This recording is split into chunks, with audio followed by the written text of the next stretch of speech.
श्री शिवाय नमस्तुभ्यम। जय श्री कृष्णा। स्वागत है आपका हमारे यूट्यूब चैनल प्रियंका शास्त्र ज्ञान में। आज के वीडियो में हम जानेंगे साल के आखिरी प्रदोष व्रत के बारे में। साल का आखिरी प्रदोष व्रत किस दिन मनाया जाएगा, किस दिन रखा जाएगा प्रदोष व्रत, इसका शुभ मुहूर्त क्या रहेगा, पूजा विधि के बारे में, प्रदोष व्रत कथा के बारे में सब जानेंगे। वीडियो को ध्यान से सुने, एक एक बात बहुत ही महत्वपूर्ण होने वाली है।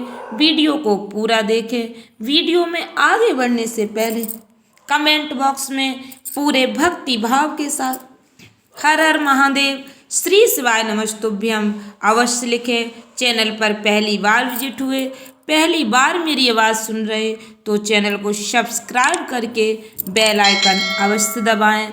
भक्तों, मार्गशीर्ष माह के शुक्ल पक्ष की त्रयोदशी तिथि को प्रदोष व्रत रखा जाएगा।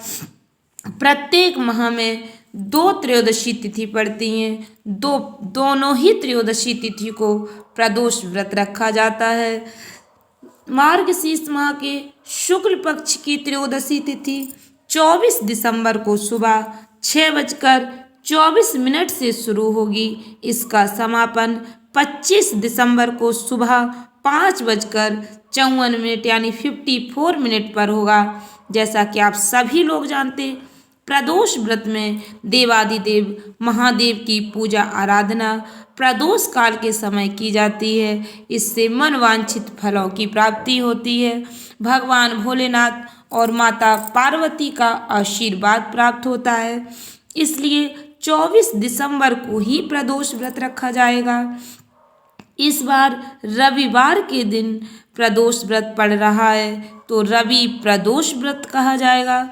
रवि प्रदोष व्रत के दिन रवि प्रदोष व्रत कथा अवश्य सुननी चाहिए, क्योंकि प्रदोष व्रत वार के अनुसार ही व्रत कथा सुनी जाती है। प्रदोष व्रत में वार के अनुसार ही प्रदोष व्रत का महत्व होता है।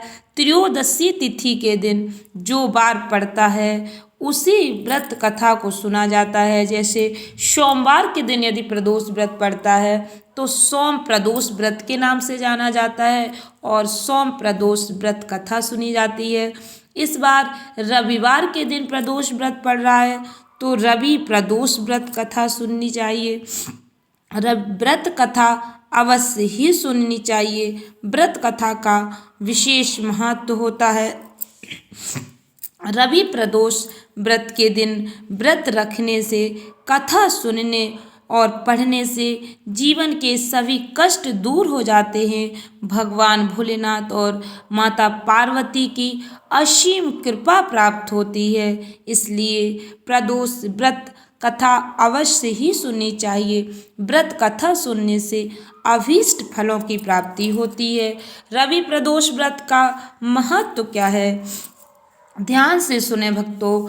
एक समय सर्व प्राणियों के हितार्थ परम पावन भागीरथी के तट पर ऋषि समाज द्वारा विशाल सभा का आयोजन किया गया। विद्वान ऋषियों की सभा एकत्र हुई। इसमें व्यास जी के परम शिष्य पुराण वेत्ता सूत जी महाराज हरि कीर्तन करते हुए पधारे। सूत जी को देखते ही सौनक आदि 88,000 ऋषि मुनियों ने खड़े होकर दंडवत प्रणाम किया। महाज्ञानी सूत जी महाराज ने भक्ति भाव से ऋषियों को हृदय से लगाया और आशीर्वाद दिया। विद्वान ऋषिगण और सभी शिष्यों ने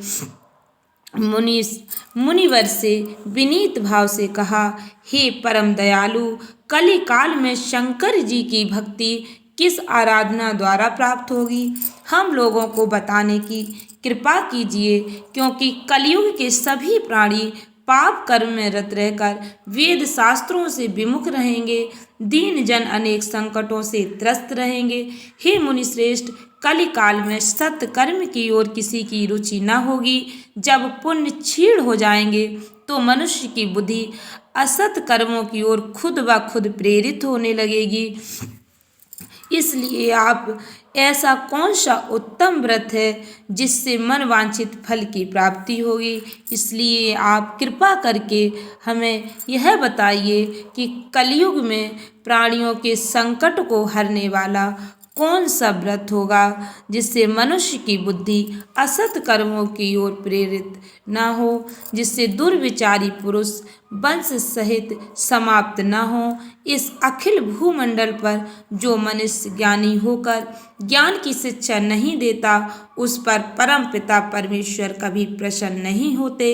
हे महामुनि, ऐसा कौन सा उत्तम व्रत है जिससे मन वांछित फल की प्राप्ति होगी, आप कृपा करके बतलाइए।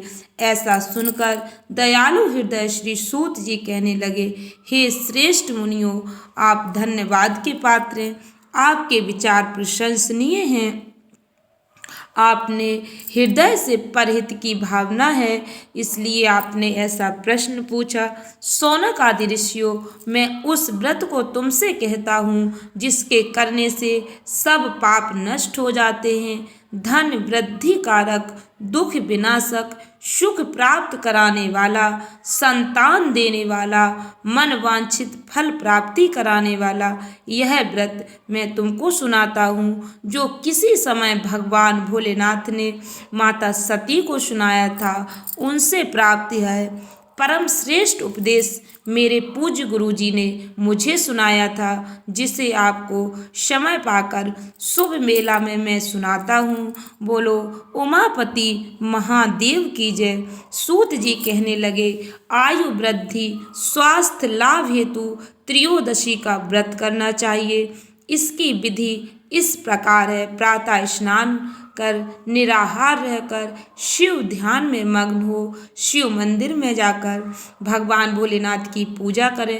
पूजा के पश्चात अर्ध पुण्य त्रिपुण का तिलक धारण करें, बेल पत्र चढ़ाएं, धूप दीप अक्षत से पूजा करें, ऋतु फल चढ़ाएं, ओम नमः शिवाय ओम मंत्र का रुद्राक्ष की माला से जाप करें। यदि रुद्राक्ष की माला न हो तो वैसे ही नमः शिवाय ओम नमः शिवाय, श्री शिवाय नमस्तुभ्यं, आपको जो भी मंत्र याद है उसका स्मरण करते रहें।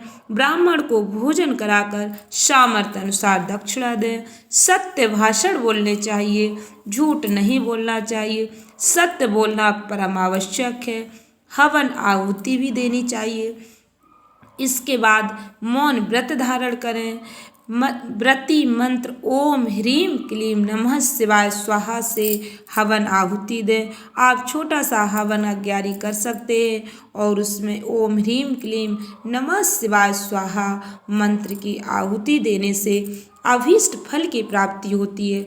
आपकी जो भी मनोकामना है आप उस मनोकामना का स्मरण करें और हवन आहुति दें। ओम ह्रीम क्लीम नमः शिवाय स्वाहा मंत्र से आहुति दें। इससे आपकी मनोकामना अवश्य ही परिपूर्ण होगी। पृथ्वी पर शयन करें, एक बार भोजन करें, इससे सर्व कार्य सिद्ध होते हैं। यह सर्व सुख धन आरोग्यता देने वाला है। यह व्रत सभी मनोरथों को पूर्ण करता है। यह प्रदोष व्रत जो मैंने आपको बताया, किसी समय शंकर भगवान ने माता सती को सुनाया था।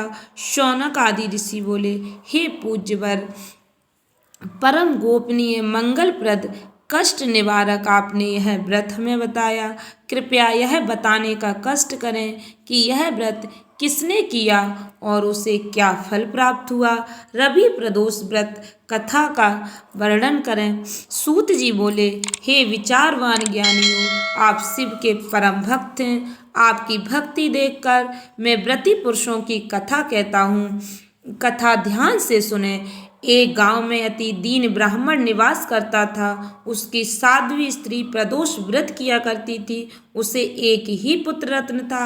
एक समय की बात है, वह पुत्र गंगा स्नान करने के लिए गया। दुर्भाग्यवश मार्ग में चोरों ने उसे घेर लिया और वे कहने लगे कि हम तुम्हें मारेंगे नहीं, तुम अपने पिता के गुप्त धन के बारे में हमें बतला दो। बालक दीन भाव से कहने लगा, हे बंधुओं, हम अत्यंत दुखी दीन हैं, हमारे पास धन कहाँ है। तब चोरों ने कहा कि तेरी इस पोटली में क्या बंधा है। बालक ने निसंकोच होकर कहा, मेरी माँ ने मेरे लिए रोटियां दी हैं। यह सुनकर चोरों ने अपने साथियों से कहा कि साथियों, यह बहुत ही दीन दुखी मनुष्य है, अतः हम किसी और को लूटेंगे। इतना कहकर चोरों ने उस बालक को जाने दिया। बालक वहां से चलते हुए एक नगर में पहुंचा। नगर के पास एक बरगद का पेड़ था। वह बालक उसी बरगद के वृक्ष की छाया में सो गया। उसी समय उस नगर के सिपाही चोरों को खोजते हुए उस बरगद के वृक्ष के पास पहुंचे और बालक को चोर समझकर बंदी बनाकर राजा के पास ले गए। राजा ने उसे कारावास में बंद करने का आदेश दिया। उधर बालक की मां भगवान भोलेनाथ का प्रदोष व्रत कर रही थी। उसी रात राजा को स्वप्न हुआ, यह बालक चोर नहीं है, प्रातःकाली छोड़ दो, नहीं तो आपका राज्य वैभव सब नष्ट हो जाएगा। रात्रि समाप्त होने पर राजा ने उस बालक से सारा वृतांत पूछा। बालक ने सारा वृतांत राजा को सुना दिया। बालक की बात सुनकर राजा ने सिपाही भेजकर बालक के माता पिता को पकड़वा कर बुला लिया। राजा ने जब उन्हें भयभीत देखा तो कहा, तुम भय मत करो, तुम्हारा बालक निर्दोष है। हम तुम्हारी दरिद्रता देखकर 5-5 गांव तुमको दान में देते हैं। शिवजी की दया से ब्राह्मण परिवार अब आनंद से रहने लगा। इस प्रकार जो कोई इस व्रत को करता है उसे आनंद प्राप्त होता है, उसके जीवन के सभी कष्ट मिट जाते हैं। इस व्रत को करने से, रवि प्रदोष व्रत कथा सुनने से आरोग्यता का वरदान मिलता है।